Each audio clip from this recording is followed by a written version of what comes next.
బాబోయ్ ఏంటే ఎందుకలా అరుస్తున్నావు? అమ్మా అమ్మా నీ ప్రశాంతంగా పిలువలేవా? ఏంటో చెప్పు. అమ్మా నాకు కొత్త యూనిఫామ్ వచ్చేసింది. అంటే నేను హై స్కూల్ కు వచ్చేసానుగా. మరి ట్రై చేయమంటావా? మంచిది, సంతోషం. వద్దంటే మాత్రం ఆగుతావా? కానీ కానీ అమ్మా నేను వచ్చేసాను.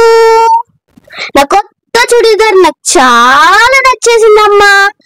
కానీ ఎందుకో గానీ సరిగ్గా గాలాడట్లేదు, టైట్ గా అనిపిస్తుందమ్మా. కానీ నాకు చాలా నచ్చింది. నీకు నచ్చిందా?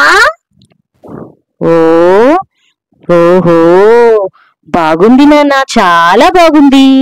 కానీ మన కోటుకు కూడా డబ్బులు ఇచ్చాం కదా, కోట్ ఎక్కడా? కోట్ ఇవ్వలేదమ్మా, రేపిస్తానన్నారు. ఓహో అయితే ఫుల్ యూనిఫామ్ తో రేపు వీడియో చేద్దాం. మళ్ళీ కలుద్దాం.